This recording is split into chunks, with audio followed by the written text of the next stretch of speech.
struck me that I didn't know where my baby was exactly. Looked over where the lifeguard was pointing and saw this blue bathing suit floating in the water. I screamed out. It was a terrifying moment. A Fulton County couple's 2.5-year-old son was floating unconscious in a community pool. It happened quickly and quietly, with dozens of adults sitting around that pool. Now, Dylan Cerny survived the near drowning, but it shook his parents to their core.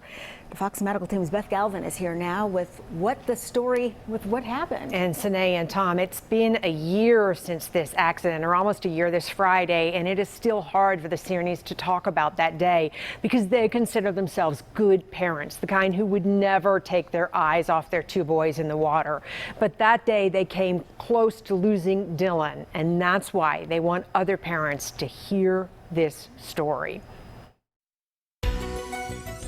Come here. Come on, guys. For Jill and Bennett Cerny and their boys, the Riverside Pool in Sandy Springs is a summer escape and a place with some painful memories. It's hard. It's hard to tell the story. Hard because this is where they almost lost 3-year-old Dylan Memorial Day weekend of last year.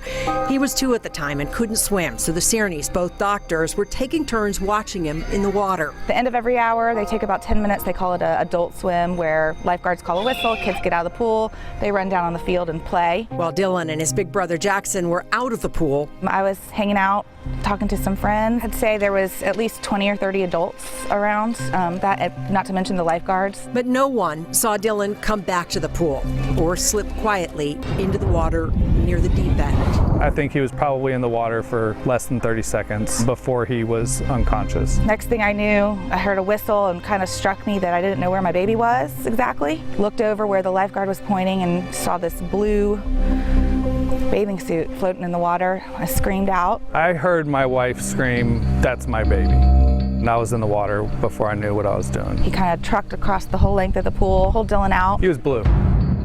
It was terrifying. It's a story Children's Healthcare of Atlanta pediatric emergency physician Sarah Lazarus has heard before. We unfortunately see drownings very frequently during the summer. And Dr. Lazarus says toddlers and preschoolers like Dylan are at the highest risk. Drowning can be completely silent. A child can be stuck under a float, for instance, or just go under and aspirate or choke. With Dylan now unconscious, Bennett started CPR. Just started pounding on his chest and breathing for him. I felt like we were making progress, and then he coughed and moved, and it was like, okay, we're gonna keep doing this. Dylan survived, spending just one night in Children's Healthcare of Atlanta at Scottish Rite. Later, trying to explain what had happened, He said to me, "Mommy, I tried to call you, but I couldn't talk. I couldn't talk."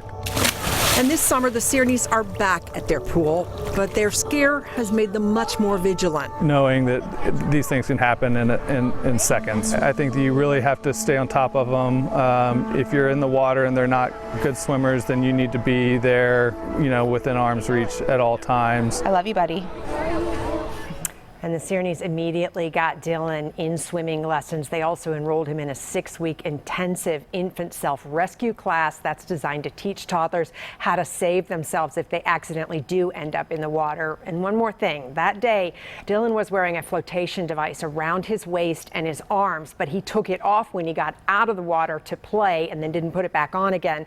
And they believe that flotation device gave him a false sense of security that he knew how to swim. So they're really urging parents as we start the summer off not to use those devices and not to ever take their eyes off their kids in the water. This is one of those change in routines. Kids get out of the water, so they maybe weren't watching as quickly because the kids were out of the pool. He slipped back in, 20 or 30 adults sitting around that pool. It's almost enough to bring tears to your eyes listening to that father talk about how he ran into the water. And isn't it ironic that these drownings with children usually happen when there's a ton of people around? Yeah, so it's something as we move into summer, you just have to be so vigilant about. Keep your eye on those kids. Gosh, thank you, Beth. Thanks, Beth.